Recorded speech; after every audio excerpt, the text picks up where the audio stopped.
Bismillahirrahmanirrahim. Assalamualaikum warahmatullahi wabarakatuh and a very good morning to Malaysian and a very good afternoon to Soraya, Reverend Najuma as well as Megan. I'm right? Every afternoon or evening? Afternoon, yeah, basically. Okay, all right. So, on behalf of University Malaysia Pahang, UMP STEM Lab Celik Digital Organising Committee, I am honoured to have to welcome you in this year's Celik Digital Symposium on Media and Information Literacy across nation. So my name is Nurul Noordin from University Malaysia Pahang, and I will be moderating this session together with Hazlina and Dr. Noordin, who will join us later. So we are very pleased with our collaboration with the UNESCO in organising this symposium. This symposium is an initiative under Celik Digital at UMP STEM Lab, which is a collaborative effort between UMP and UNESCO Information for All program. So the symposium aims to raise awareness, discuss and deliberate about digital competencies for information literacy and its implementation across different nations, different cultures and different countries. So it's basically a 3 days program targeting school teachers and also learners in the education community. So the symposium was held starting last Monday. Today is the 3rd day, and we will have one more session next week with a physical face-to-face workshop in University of Malaysia. So before we get started, I'd like to go over a few items so that you know on how to participate in today's program. So on the left-hand side of the poster, you can see a QR code and a link to the attendance registration. So please register and we will provide you e-certificate and every participant will get an e-certificate upon completion. Please register yourself before end of the session today. Okay. So our session for today is at live via UMP STEM Lab YouTube channel. And please be patient if you experience any technical glitches during this webinar. If the session is disconnected abruptly at any point, just hang on tight and the show will go on and we will definitely be right back. You will have the opportunity to submit text questions to today's presenter by typing in your questions in the comment section via YouTube. So you may send in your questions or comments anytime during the presentation.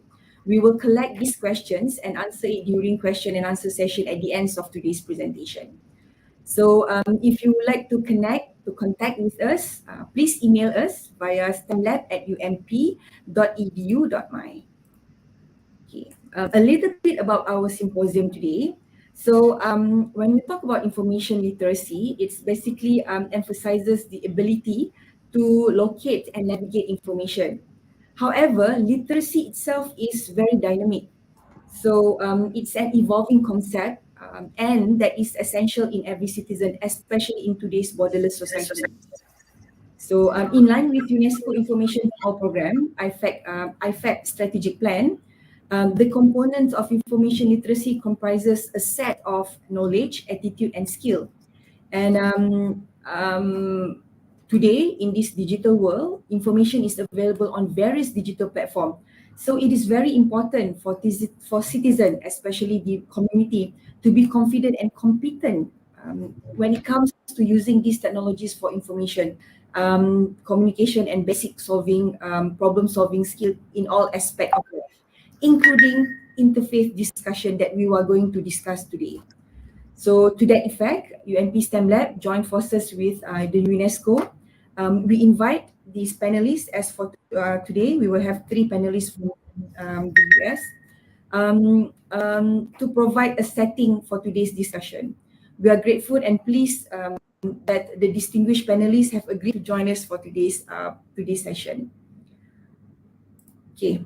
I would like to introduce on my very right panel column here, I have Miss Soraya Ahyaudin.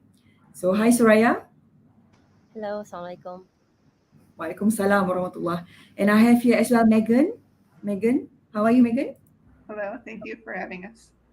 Thank you as well. So and also I have here Reverend Najuma Smith. Hi. Hello. Well, thank you for having us.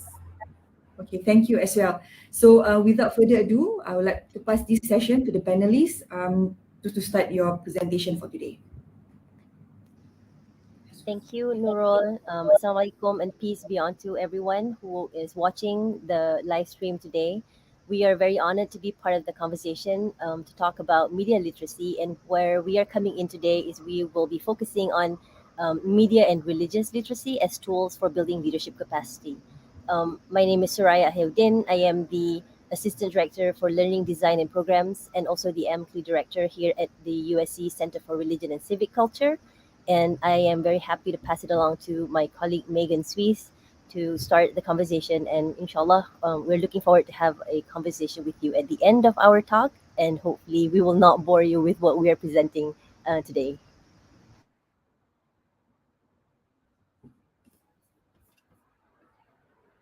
Right. Thank you, Soraya. Get my screen share up here.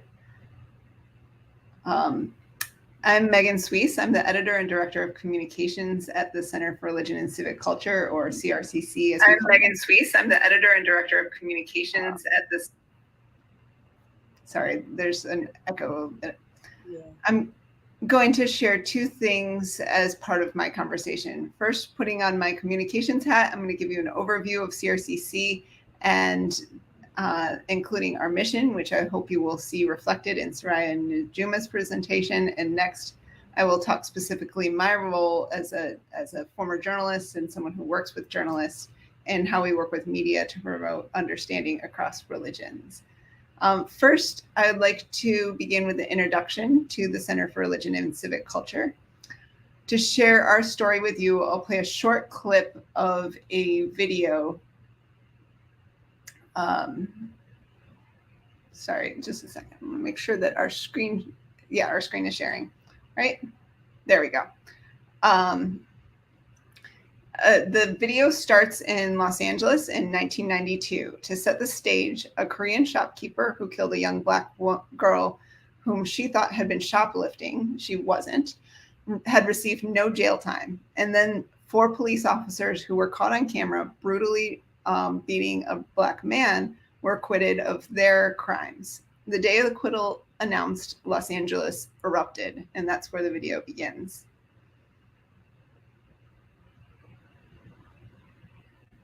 There has been looting and violence and arson in South Central Los Angeles. I recall pulling out of the parking lot on the main university campus. Already things were starting to build in response to the verdicts. I don't know what they're waiting for. This is a war zone. And when I got home, I turned on the television. Immediately, I saw the face of Cecil Murray. So for the next year, I spent a lot of time going to different meetings of the faith community. We wrote a report called Politics of the Spirit, where we started to understand what a rich resource the religious and faith community could be. I had the pleasure of meeting Don while I was pastoring. We reached out to the underserved communities, invited their pastors in. We would meet once a month, almost as sort of a support system.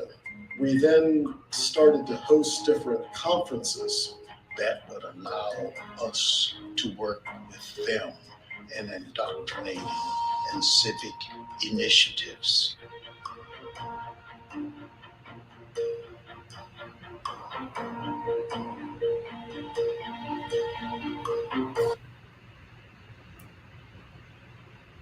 As you can see, our origin story is wrapped up in media, and particularly in how communities of color get portrayed and talked about, and who gets to talk for them, and how faith leaders, such as Reverend Cecil Murray, whom you saw in the video, can use media both to speak to their own people and to the wider world. To fast forward today, we have a mission that is still grounded in the collaboration that developed between Don Miller, the academic, and Reverend Murray, the leader. We seek to create knowledge that advances the understanding of religion in society, and we work with faith communities to help them become full partners in the work of positive social change. In that work, we bring together not only the academy and faith leaders, but also philanthropy, government, private industry, and of course, the media. By media, I mean journalism, as well as social media and other more creative means of storytelling, such as entertainment. Now, media is a neutral force. It has the potential to sow division or to bring people together. It can create silos or empathy. With our mission of creating positive social change, we seek to help people create and engage with media in a way that does the latter, that bridges divides, fosters connections, and creates empathy. Now, onto my background. My background is in journalism with a focus on religion. I also have worked with a youth media organization with Black and Latino youth living in low-income communities here in the United States. Our goal was to help students understand and look critically at how communities like theirs were being portrayed. Then, rather than mindlessly consume media, they could take the next step and become media producers themselves. Media literacy does not stop with consumption. In fact, with so much of media being social these days, media literacy also has to involve creation. And you're going to hear a little bit more from Soraya and Najuma about how we work with faith leaders in particular to own their own narratives. But first, since my background's in journalism, I want to share about how journalists' responsibilities to the public and how we work with them to accomplish our mission. First, to lay out some of the problems, I want to recommend to everyone a new report from the Faith and Media Initiative, and the website's there on the screen. Here you can see some stats from a global survey that they just released within a few weeks ago. For instance, 61% say media perpetuates stereotypes rather than protects against them. 85% want more diversity in lived experiences from faith representatives. We here at CRCC try to have 3 ways of addressing such issues. First, journalists have to get the story right, and academics have to help them. So in my time at CRCC, I've learned that not all academics are interested in what we call public scholarship. They're too busy with classes or publishing to talk with journalists, or they talk in jargon. We make a commitment to be accessible to journalists, and not just for the rush of when you see your name in print, but also to help the journalists understand the context of a story. Behind every quote will be perhaps an hour or 2 that somebody has spent on the phone with that journalist, helping them understand what's going on. And we see that as our responsibility to the public.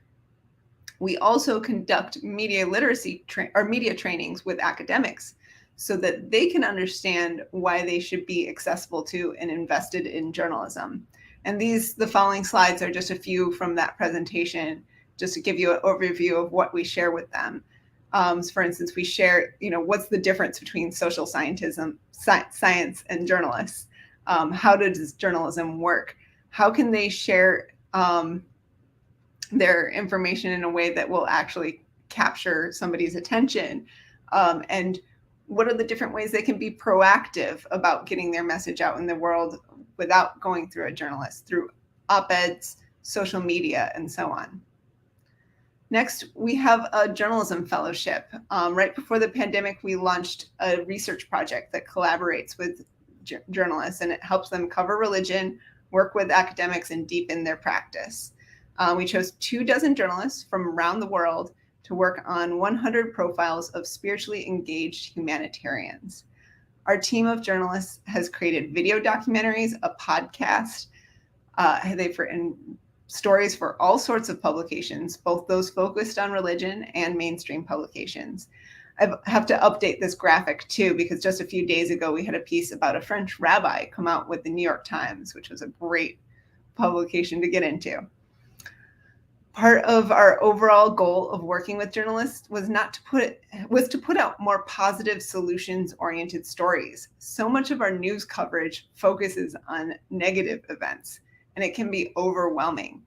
These humanitarians tackle some of the complex challenges we face as society.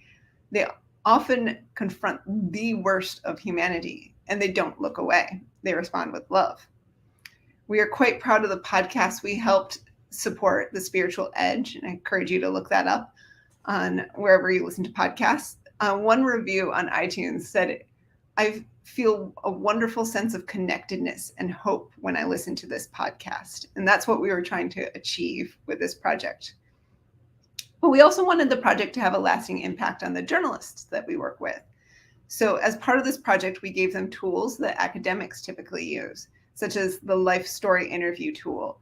Journalists asked questions they wanted to ask, and they had complete editorial freedom over the work. At the same time, we wanted to give them some questions so that the information that they were collecting could come back into the research team, which is actually now just this month starting to embark on the process of looking at all of those transcripts and all of those interviews and understanding the lives of the people across regions and religions. The journalists tell us that working with CRCC has deepened the questions they asked, helped them open up threads on spirituality and religion that they might not have considered before, and some have even changed their view of their work and seen how it can have a pro-social role. To tell one story, one of our fellows lives in a country that is 50-50 Christian Muslim. There were heated divisions within this country down religious and ethnic lines. The journalists reported projects on first a Christian working on interreligious dialogue, and then a pair of Christian and Muslim leaders who were enemies come collaborators for peace. And that's what you see here on the screen.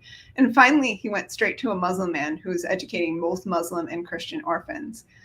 The project helped the journalists confront the prejudices that they grew up with, and also to see how media could be a tool for connections and peace, for breaking down boundaries instead of maintaining silos. Finally, religious literacy is an essential component of media literacy. We need to get the basic facts right, and it's about learning an approach for encountering people of different backgrounds as much as it is learning the facts. To this end, we have a few tools that we use and we promote to help people become more knowledgeable, both about their own faiths and others' religious backgrounds. I want to leave those two tools with you. The first one's called Studying Faith. It's a methods book that's designed to help students who go out and do research on religious groups and how they enter into new spaces and make relationships and what to look for and all of that type of things. And it's great also for, since we're speaking to a lot of educators, I know, for educators who are interested in sharing that with their students. And next, we have a religious literacy app. And this is just something you can download and have right on your phone. It's designed for an American context, and it's also specifically for disaster response professionals, as you can see the name, Disasters in Religion app. But I always tell people that it's great for journalists, students, whomever wants to go out and meet someone of a different faith background, because you can look up by 21 different religions and find out, for instance, information about how you greet people, whether you should shake their hands or not, or bow, or how to even just approach another person. So our ultimate goal is that when people consume media, it will be accurate, it will seek understanding, even if it challenges people, and that it will promote connection and empathy. We work with media producers to achieve that goal, but we also work with community leaders as well. And for that, I'm going to turn it over to Soraya to share her part of the presentation. So, like other religious minorities in the United States, the Muslim communities initially developed congregations, schools, and other bodies to meet the religious needs of the faithful. However, in an environment of increased hostility towards Muslims, especially after the September 11, 2001 attacks, Muslim organizations and those who lead them have been forced to undergo a process of rapid development in response to external forces, right? So American Muslim leaders had to step in, become sort of like these ambassadors for their faith after 9/11, and leaders of community organizations that had primarily been internally facing needed to learn how to communicate with the public on the fly. And often these leaders are under-resourced. They have been put a significant strain on these leaders, and this often leads to burnout. Many of these organizations have not fully evolved to effectively address the broad demands being placed upon them as they attempt to find their place as full and equal participants in the US. So when we talk about building capacity, what does that mean? Building capacity means building relationships, and we all do it at some level. A simple interaction between two people, and nevertheless, The thoughtful and intentional capacity building takes a deeper understanding of the relationship building and a targeted approach. I will share 2 training programs that we house at the USC Center for Religion and Civic Culture. The first is the American Muslim Civic Leadership Institute, AMCLI, which is a capacity building and leadership development training program that develops, trains, supports American Muslim leaders who are committed to civic engagement. Through the training program, AMCLI strives to accompany these leaders as they realize their full potential and, in doing so, have a more effective and sustained impact on the issues affecting their communities and America at large. And the issues that they work on vary from like refugee resettlement, community organizing, housing justice, homelessness issues, policy making, and many others. So over the past 15 years, the AMCLI program has delved into leadership development issues, feelings of isolation and burnout that continue for many young American Muslim leaders. As an established program, AMCLI is reshaping the landscape of civic activism and building communities of trust and cooperation among these leaders. The program continues to support a new generation of leaders who can fully engage with fellow citizens in building better communities for all. Since 2008, the program has been offered in a national version, regional, virtual, and upcoming version that we will have is the hybrid spaces. You know how everybody had to like pivot and adapt due to COVID. So this is also one of the things that we had to do to adapt and find ways and how we're continue to sustain the work and help the leaders that are going through our training program. Um, Through our training programs, whatever version that we do them, the 5 goals remain at the heart of this work. The first one is identifying leadership needs, human capital gaps, organizational best practices, and theological resources on civic engagement in Islam. Second is equipping leaders with practical skills in communication, community mobilization, leadership, policy analysis, advocacy, and organizational management. Third one is connecting to a network of civic leaders, Muslim and non-Muslim, across the country and facilitating a forum for constructive intra-Muslim dialogue. Fourth is guiding the development of projects, partnerships, collaborations, and resources. And last but not least, number 5 is sustaining the learning with ongoing opportunities for fellows to interact with each other. So through the program, these leaders will learn how to strengthen their capacity to lead and share their vision and public leadership. They learn how to tell their story that enables others to get them, a story of the community that enables the group to get each other, and a story of the present that turns this moment into one of challenge, hope, and action. So this leadership and narrative practice are invaluable for senior public leaders, community organizers, students, and also leaders across various organizations. In any working environment, storytelling is an essential communication tool, and it can make complex data accessible. It can cultivate relationships, rally teams around a strategy, and use compelling narratives to shape organizational culture. Stories enable us to communicate our values as lived experiences rather than an abstract principles, and they have the power to move people and inspire change by evoking shared values that motivate others to action. You may think that your personal story does not matter or that people are not interested. However, if you are engaged in public work or are leading an organization, you have the responsibility to offer an account of who you are, why you do what you do, and where you hope to lead. Because if you don't author your own story, others likely will, and it may not be what you wish for. So that is why at USC CRCC, together with AMCLI fellow Amanda Qureshi, we saw the importance of being able to do this not only in this physical in-person space, but also in a digital space as well. So that comes to this second training program, which is built upon the modules of AMCLI and expanded to fulfill the need for leadership in digital spaces.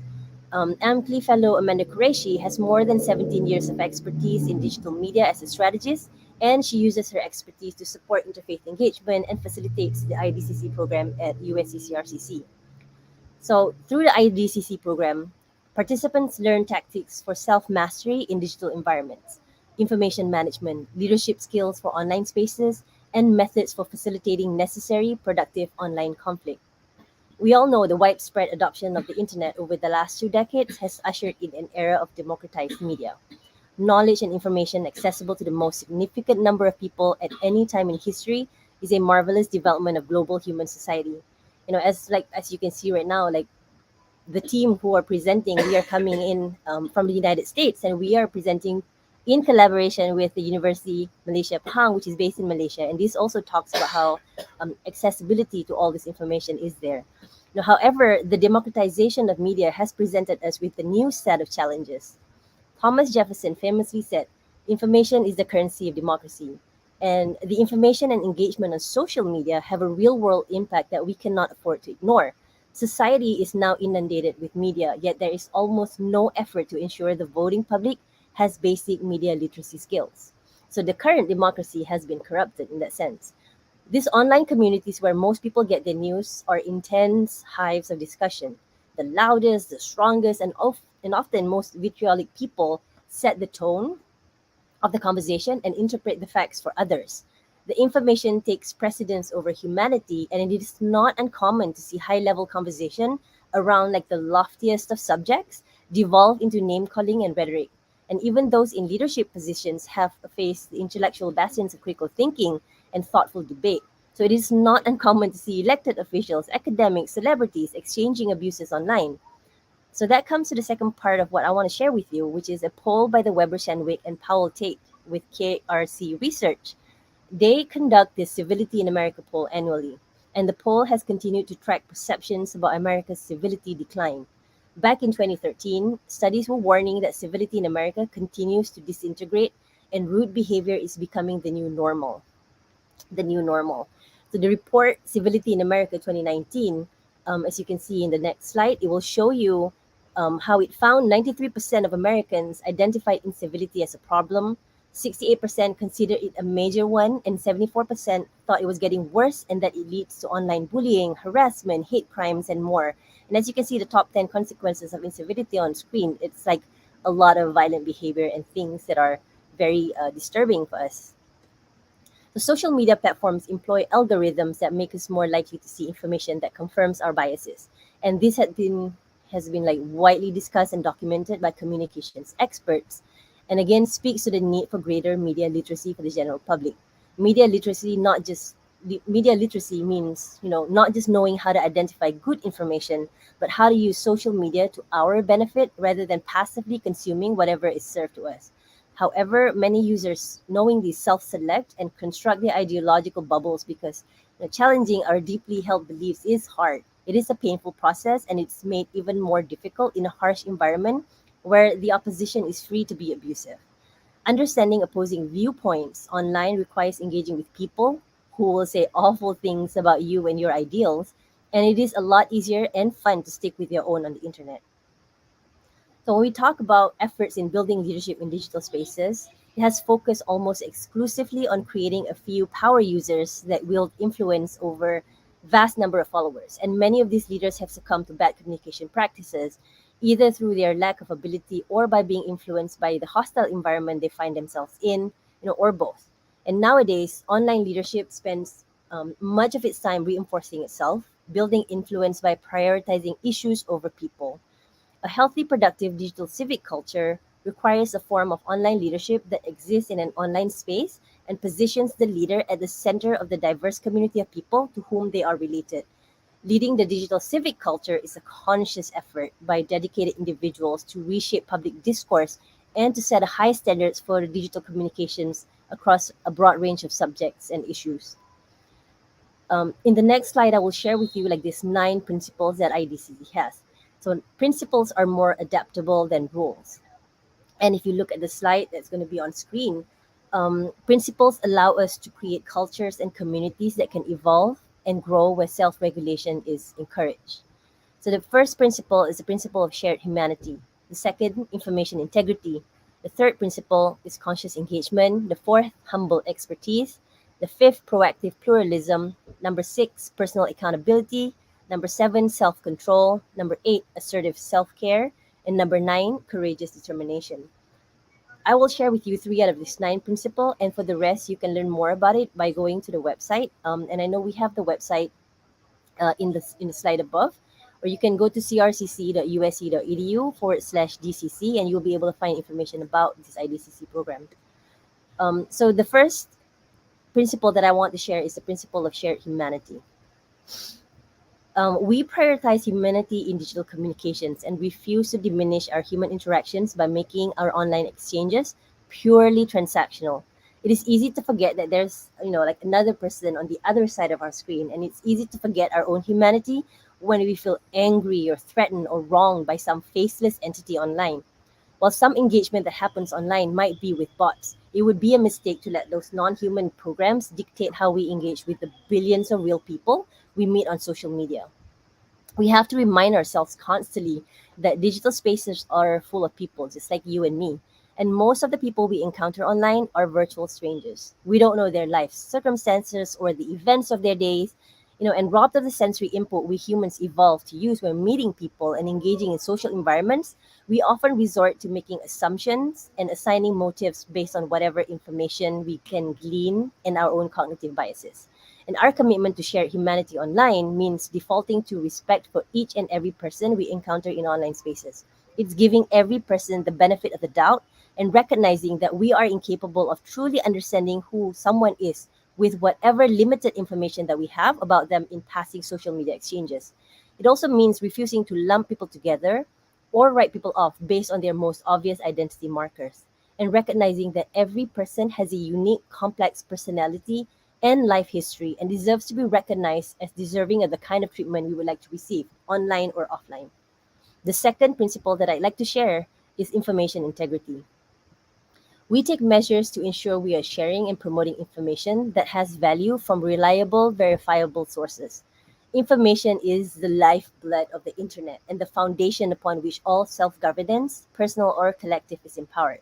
Without rigorously produced, unbiased, verifiable information, we cannot make important decisions that we all need to make for the greater good.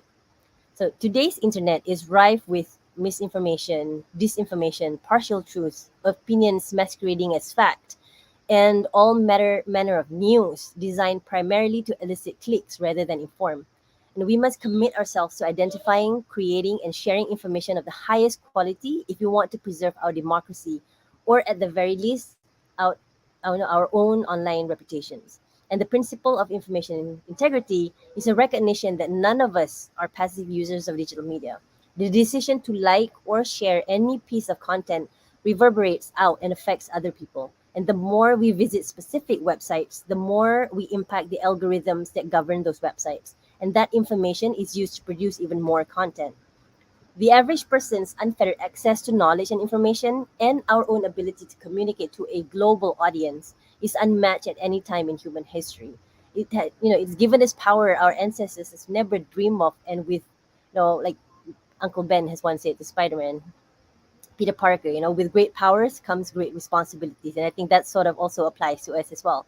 And we must recognize our role and the impact we have as we disseminate and amplify information that we either directly create or come into contact with online. And there is too much at stake for us to ignore this responsibility. The last principle that I want to share with you before I wrap up and pass it over to my colleague Najuma is the principle of assertive self-care. Like, I think we see this word self-care so much now in the media, like everything about self-care. You also need to have like assertive self-care when you are, in online and digital spaces ourselves. We have to understand how we treat ourselves is how we will treat others. And we limit our use of digital media when it interferes with our effectiveness, online or offline. Everyone knows about the oxygen mask rule. Like when it comes down, like put it on yourself before you put it on your child, and then you have to take care of yourself before you take care of others. But how many of us really practice it when it comes to our engagement with the internet? Just think about it. We know that we're being taxed physically, emotionally, intellectually, spiritually. When we come to these spaces, like, we are definitely being taxed. And we know that being extremely online can have a negative impact on our health and our relationships. We know that the platforms we use are designed to make balance and self-regulation difficult. So, which is why we must practice assertive self-care. That is, we have to build self-care into our digital lifestyles, planning ahead for it and making a commitment to do things that keeps us from falling into bad habits, that makes us ineffective and unable to engage with others in a healthy manner. Digital life can be wonderful. Make no mistake. Like, I'm not saying it's not a wonderful space. It is a wonderful thing and can, even an essential part of our existence right now. But we have evolved over millions of years with very specific needs for physical connection. And, to ignore this would be at our peril. And we also need to keep in mind that we haven't had much time to adapt to online spaces, and we are far more vulnerable out here than we realize. So it is up to each of us to honestly look at ourselves and determine if we are really benefiting from when, where, and how we spend our limited time and energy online, and to protect our long-term health, happiness, and productivity. Now, when we talk about all these principles, it's like a cultural change, right? Culture changes happen when leaders model the kinds of behavior that resonate with others, allowing them to envision themselves in a new way. And that means a healthy, productive digital civic culture that requires a form of online leadership that exists in online spaces and positions the leader at the center of this diverse community of people whom they are related. And it must be a conscious effort by dedicated individuals to reshape public discourse and set this high standard for digital communications across all this broad range of subjects and issues. It is about transforming online culture by infusing humanity into digital spaces. Healthy online leadership means building influence through person to person engagement that honors pluralism, prioritizes education and truth, and productive disagreement. Authentic human communications are never easy and require discipline, conscious decision making, and patience. The lack of this thing has brought society to where we are today, conflicted, frustrated, and unable to work together when needed. And we know healthy digital civics will not emerge on its own. It has to be consciously cultivated and supported through a network of leaders whom all agree on the principles to which they hold themselves and one another accountable. So, one of the things that we hope through this IDCC training program is that you will have this network of professional educators and subject matters expert who agree on the core principles of productive digital engagement, and they support one another so that they are able to have intelligent conversation, healthy conflict, and rigorous truth seeking are valued. And by providing these leaders in these digital spaces with the tools, training, community they need, we hope that we can transform digital culture for the betterment of global society. And after going through the program, those who participated will have gained new skills, confidence, and will be able to lead with this passion with their work and be able to be committed to elevating digital civic culture. And with that, I will pass it on to my colleague, Reverend Dr. Najuma Smith-Pollard, to share about other programs that we have at USCCRCC. Yes, good morning, and thank you for allowing me to share. Thank you, Soraya and Megan, for leading the way. And I look forward to sharing with you all a little bit more about what we do. So my role at the Center for Religion and Civic Cultures, I'm the Assistant Director of Public and Community Engagement. I do a lot of our outward-facing work. In addition, for the last 11 years, I've been the Program Director for the Cecil Murray Center for Community Engagement. You all had a chance to see Dr. Murray at the beginning of our presentation. Part of the work that we do is we work with faith leaders directly. So the Murray Center, our focus for the last 11 years has been to work directly with clergy, pastors, faith leaders, in the beginning, primarily from the African American and Latinx congregations, but now we have kind of opened that up and we work with a lot of different faith traditions and more of an interfaith capacity. But what's important is understanding why do we put together this conversation around media and religious literacy? And the answer is real simple. In a lot of society, when there's a crisis, when there's an emergency, when there is a global pandemic, oftentimes it is faith leaders of various traditions that tend to be on the front line, that tend to be first responders. When we're talking about media, what we hope to reinforce is that those who do media, those who, whether it's internet or major news networks, it's the importance of understanding the critical role of faith leaders across faith traditions, and our role is essential in times like what we just experienced globally with the pandemic. In our community, I'm a pastor also in Los Angeles, and even though the churches were shut down, our buildings were shut down, the ministry that we do with communities and with families, with individuals, that didn't shut down.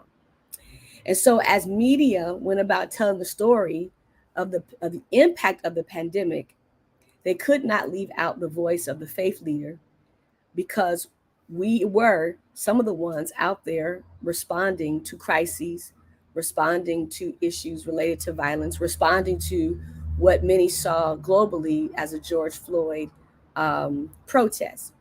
And so this is why it's important that we bring together this conversation around media and religious literacy, that they're not separate, but they actually work together to tell the right story about what's going on and who's really on the front line and who's responding to crises. This does not take away from our elected officials and those who are hired officials in our communities, but it is to acknowledge that if we're going to tell the story of what's happening in our cities, in our states, in our neighborhoods, in our communities, we cannot leave out the story of the faith leader. And so as a result of that understanding, and much of which came for us in Los Angeles by way of seeing the work of Dr. Cecil Murray, we have several programs that we have ran at the Murray Center and CRCC. But before I get into the programs, I want to just offer up a simple definition of what faith-led public engagement is, because this is the story that ends up being told. So faith-led public engagement is public and civic engagement led by local faith leaders who focus a portion of their ministry to address local and national social issues, many of which we see and hear about in media. So again, we hear and we see these stories, we hear and we see these issues, the crises, the pandemics, and so on and so forth. And oftentimes it is faith leaders of varying traditions that are out there on the front line servicing the community. And so because that is an essential role of the faith leader, we've taken time to create several programs that help our faith leaders in Los Angeles and abroad to do their work more effectively. So again, the Center for the CRCC and the Murray Center have led several programs that work directly with faith leaders across Los Angeles and surrounding communities. And even we now have even some reach out of state and and our core values, if you will, is around training faith leaders and clergy how to do civic engagement with best practices, like how to really do this well, how to be effective, how to make the impact that you really desire to make, how to really accomplish the mission of your faith tradition. The second principle or value is on relationship and power building, that none of what we do, whether we're a local official or a faith leader, happens outside of relationship and building power together. And so we train our clergy and faith leaders on how to do that, how to build the relationships, how to build the power so we can address the issues, but also how to come together when it's time to tell the right story. And then the third piece is strengthening organizations and leadership. Well, we understand a lot of our faith agencies and departments and organizations may not necessarily have or come into the work, if you will, having all of the training or having their organization and leadership up to capacity. And so part of our work at the Murray Center and Center for Religion and Civic Culture is to help our congregations, our faith leaders, to really be at capacity, again, because we want our work to be effective and to make the impact it's intended to make. So that's what we offer through the Murray Center and the Center for Religion and Civic Culture. So let me tell you a little bit about some of our programs that we have ran recently and one that's currently running. The longest running program through the Murray Center was our Faith Leaders Institute. And actually before it was Passing the Mantle that then evolved into a 16-week Faith Leaders Institute where we addressed all three of those buckets that I just shared with you about in that 16 weeks. And the goal was that at the end of the 16 weeks, our clergy would graduate with not just the information and knowledge, but they will have ran through a process of developing what their social issue is that they want to address, and even having a blueprint for how to go about doing that, and knowing how to engage with our local officials and how to do fundraising. In doing that work, we also discovered that there was a need for economic development to be part of this faith leadership development. And so we followed the FLI with the FLFLI, which is our Faith Leaders Financial Literacy Institute, where we partnered with banks like Wells Fargo Bank, Comerica Bank, and others here in Los Angeles to run some of those same faith leaders through a financial literacy program that would then allow them to create within their congregations or their non-faith-based nonprofits financial literacy hubs, because what we understand, what we've learned to understand, and we understand even more now, is that the economics of a community must be established, as well as establishing and building capacity. Part of our work also includes convening.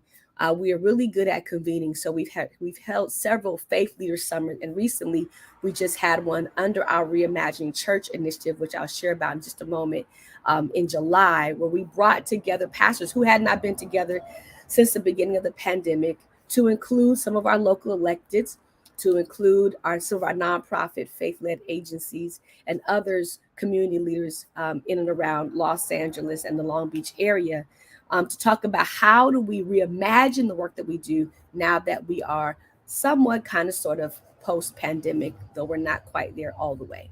And so that's part of the work we do, is have these large convenings that then allow faith leaders of varying traditions who work in various capacities to come together, to network, to do that relationship and power building. But we also use those summits as an opportunity to tell the story of what's happening in our communities. Another way that we really use media recent in this pandemic era was through what we call critical conversations. Like everybody else, we had to pivot. And so our pivot was creating this monthly and then bi-monthly, what we call critical conversations, which we hope to resume doing in 2023, some of that work in 2023, where we talk to high-level executives, local electeds, executive leaders from different faith-led nonprofit agencies, to talk to them about how they were navigating, how they were pivoting, what were some of the critical issues that faith leaders and community needed to understand as it relates to the pandemic and what we were all experiencing together. And so we invite you, I know that our website was put in the chat. We invite you to go back to our website and you can view some of those critical conversations that we've had over the last couple of years. And currently we are running the Reimagining Church initiative. And again, that initiative is a smaller initiative in that we're looking at working with a smaller cohort of pastors and faith leaders on what does it mean to reimagine the work that we've been doing pre-pandemic, during the pandemic, and now post-pandemic. What does that look like? How do we tell that story? How do we leverage what we've learned? How do we evolve and grow and do and really reimagine what it means now to do church hybrid, to do worship hybrid, to understand that we will probably never go back to the kind of worship experience we had pre-pandemic. And so that project has been running for the last couple of years, and we're really excited about our upcoming cohort, which kicks off October 17th. So you all heard from Pastor Murray at the beginning of our presentation, and I was fortunate enough to serve under Dr. Murray even before the 92 civil unrest as one of his ministers in training. And I was served under his tutelage for, I believe, almost nearly 15 years. But Pastor Murray had this principle called See the People. And it started off in his office, where if anybody came in his office as clergy in training, our role was to make sure that we saw to their needs, whether that was getting them water, making sure that they had a seat, if we had to go get a chair, a number of different things to make them comfortable in his office. But Pastor Murray did not just live that principle in his office. He challenged us to live that principle outside the four walls of church. On the back wall of First AME Church is a mural that reads, "Come to worship, leave to serve." And so our challenge, he challenged us and still challenges us, those that continue to look to him for mentoring, even in his retirement stage, is that as faith leaders, we have a role to see to the needs of our community, see to the needs of the people. And part of how we do that, yes, is through the training. Yes, it's through the programming, but it's also through how we tell the story of what's happening to people in our community. And so this is why we marry the conversation between media and faith literacy, and so that those who are telling the stories, whether that's online or through major news networks, that they tell the story right, that they tell the story with sensitivity to whatever faith community they might be sharing about in the moment or during a particular season or particular crises. because our role as faith leaders is to see the needs of people, but also make sure what's happening to our community, what's happening within our communities, what's happening to the people that we serve, that their story is told with integrity, is told with clarity, is told with sensitivity, cultural sensitivity, as well as religious sensitivity and literacy. But we also hope that those who do media have the same commitment, and we help them do that through the work that we do at CRCC and the Murray Center. But this concludes our presentation, and we hope that this was helpful. And while we have concluded our presentation, we certainly want to be available to answer any questions for anyone that's on with us tonight or this morning. Okay, thank you, Reverend Najuma. Hi, everyone. I'm Fazila. I'll be taking over this session from here. We have a few questions, actually, from our audience. I just read the first one, and maybe depends who can, it's open who can answer. Okay, the first one, we read a question from Fatin Amira. Hi, Fatin. Her question is relating media and religious literacy. What type of leadership is more effective? Autocratic, democratic, or transactional? Okay. We tend to train, and I'm sure Soraya will jump in on this. We tend to train with a democratic slant, but I would offer that it might also depend on the mission and the goal. Because depending on the agenda, like what's the goal, what's the mission, what are we trying to do, that may have to shift. And sometimes it has to be transactional. We lean into more of a democratic relational way of being and doing, but that depending on the agenda, depending on what needs to happen, we might have to lean into other forms of leadership. So that's been my experience. Soraya? I like this question because I think it also ties back to what we do at CRCC, which is very much embedded in like leadership, right? And one of the definition that we share, that we offer to participants who come to our program, is a definition by a USC professor called Warren Bennis. And his definition of leadership is a function of knowing yourself, having a vision that is well communicated, building trust among colleagues, and taking effective action to realize your own leadership potential. So basically, if you pull all those things out and you put it in like a mathematical equation, it's like leadership equals knowing yourself plus vision plus trust plus leadership potential. And I think the biggest component of that is the front part, the knowing yourself. It is very hard for you to lead if you don't come from a point of self-mastery and understanding where you are and what your strengths and weaknesses are. It seems like a very simple concept, but for you to be an effective leader and to know what type of leadership you come into the spaces, whether it's a servant leadership or whether you are a transactional or transformational, it's like all these different type of leadership styles out there. But the essence of it is that you have to know what your strengths are and also what your weaknesses are, because at the end of it, as a leader, you have to understand that whatever you do, you cannot do it by yourself, and you need to have a team, and you need to have a team that has like this menagerie of all these different skill sets that you don't necessarily have, but be able to lead and organize among people who complement skills and abilities in a way that moves the mission of the organization forward. So that is what I have to offer. And I think coming back to what Najuma shared, it's very personal. It is very different too. And even looking at the three of us on screen, like we have very different leadership styles and very different communication styles too. So I feel like that's a very individual self, and how you know what kind of leadership is the most effective. It's the one that's authentic to who you are. Thank you. Megan, you would like to add anything? No. All right.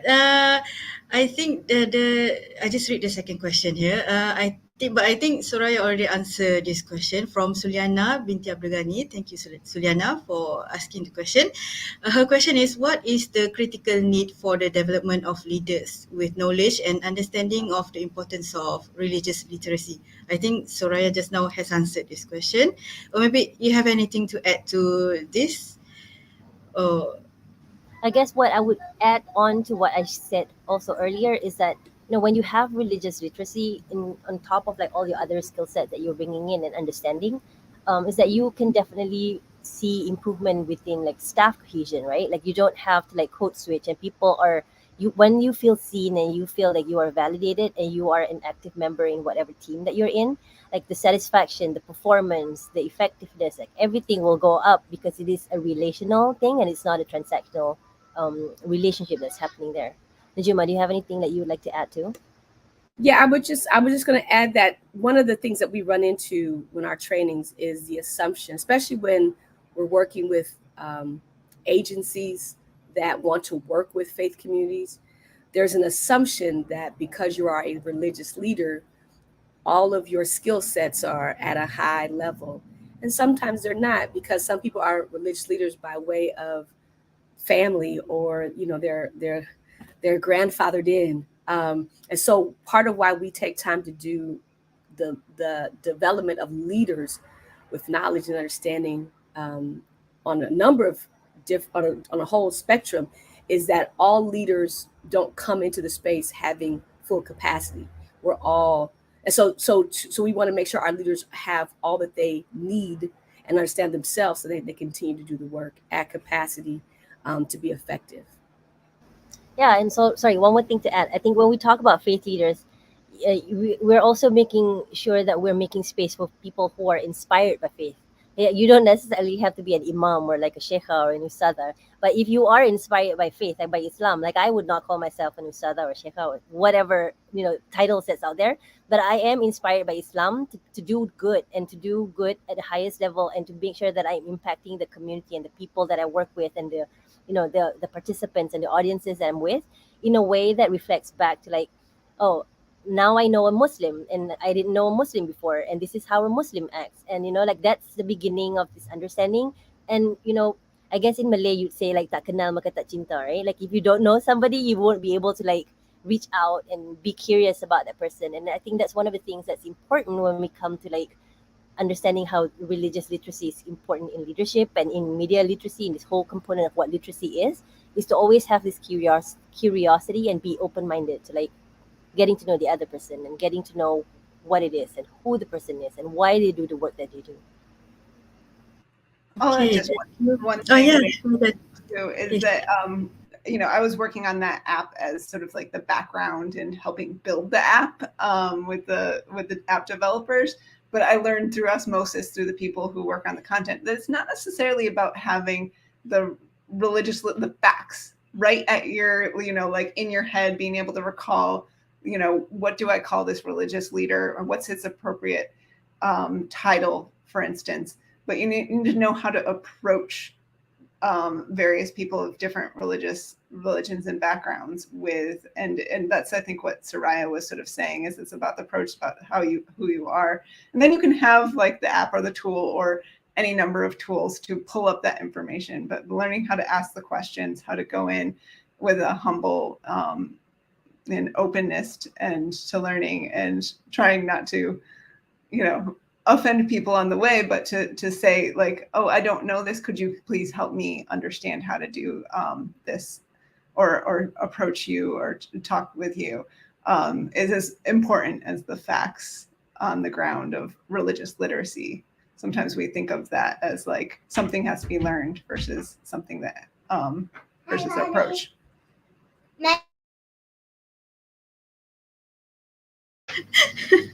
Okay, thank you, Megan. I know we are running out of time right now, but can I please slot in one last question, if it's okay with the panelists? Okay, because there's an interesting question from Cikgu Lula. Hi, Cikgu Lula. Thank you for asking.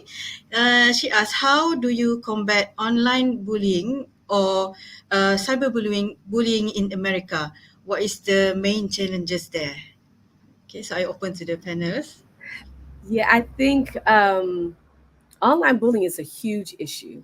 And part of what we share and teach is really to curate your community, to include, and I see, and I know Soraya's done some work on this, what I see are people who have large platforms who also share this with their followers is, and I'm going to go back to a principle that Soraya lifted up about self-care. Part of self-care in doing this digital work that we do, self-care also means curating my space. I never thought about that before, but I now take time to go through my Instagram and my Facebook, LinkedIn, all of it, because I love social media. But to curate what I see and to curate who follows me. And so I'm hoping that's a word that can translate in Malay very, I'm not sure if it's a word that translates well. If not, Soraya, help me out. But that people that you, so we want to encourage people to curate their online space so that your followers, as well as those that you follow, are individuals, organizations that honor and respect the digital space that they're in. So that's something that I've seen a lot of people who have large platforms encourage, but I also do it myself. Um, and then of course, nothing better than a good old block ministry to block people. Uh, but really take time to curate your space. And I've done that recently, and I found it to allow me to have a much better, less anxiety driven experience with social media. Even if it's stuff that I address in my community, there are people that like to run the same violent stuff over and over again. And so even some of that I temper down, because there's a way to be informed without being obsessed and being constantly fueled by certain images and things. So I would invite people to take time to curate their media, and how not only what they see, but also who follows them, and take care of yourself in that way. And I think to add on to what Najuma's point, which is really great, when you're in your house, you chose who you invite in your house, right? Like that's basically like how you think about it. Like you won't open your house to people who you see is dangerous outside.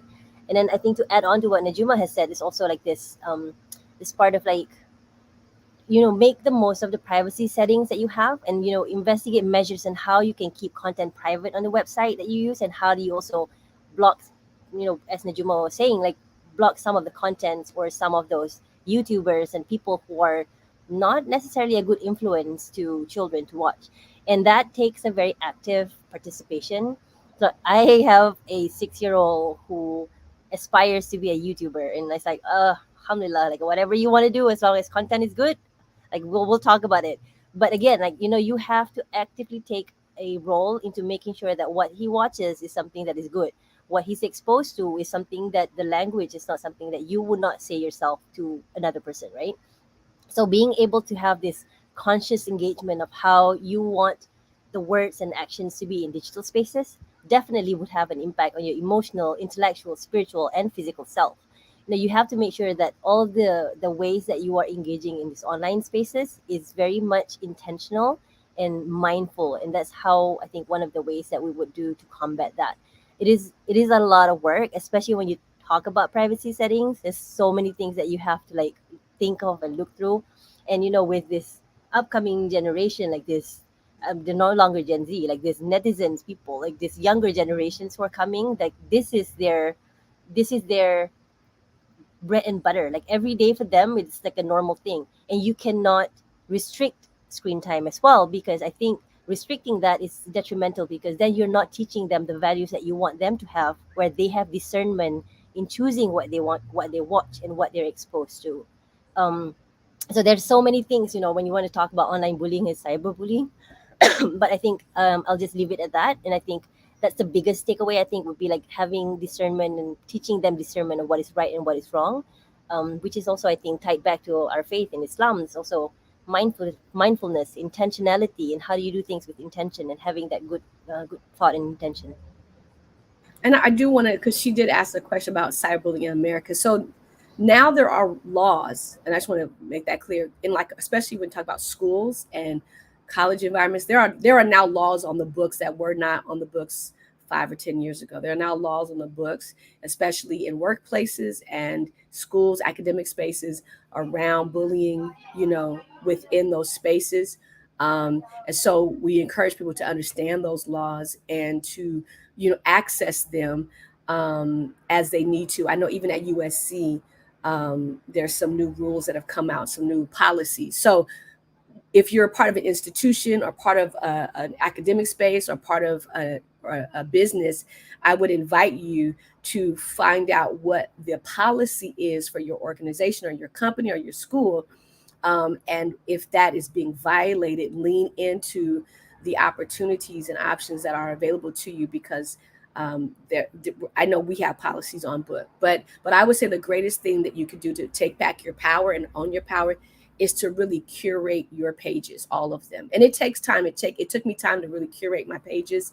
But I'm glad that I've taken the time to do that. I'm very, very meticulous about who I accept as followers and also who I follow. Okay. Thank you, Soraya and Reverend Najuma, for a very clear answer. I always say that I'm as a parent as well, and there are many teachers who join us today. So I always say that our job as parent and teacher, not only to teach them about life in real life, but also how to live online, right? Yes. And also, thank you for sharing on religious leadership. I think personally for me, I think that religious leaders are and religious issues are the very important issues, even online.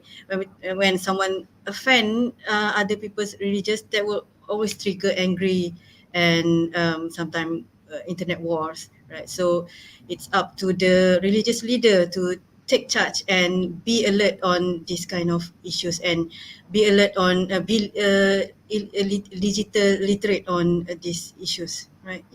And thank you again. Megan unfortunately cannot join us now.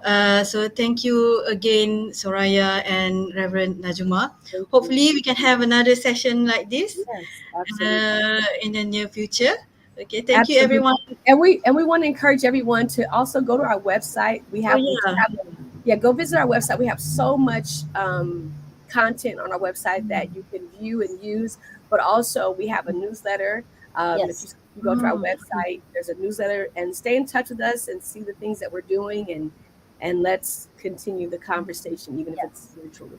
Yeah, for the viewers, all the links to the websites are in the chat area, and we will later paste it in the below the video. So please, everyone, go to check out the website and join in all the activities that are there. All right, thank you again, Reverend Najuma, Megan, and Soraya. Yeah, see you again hopefully in the next sharing session. All right, thank you. Bye. Bye. Assalamualaikum. Bye.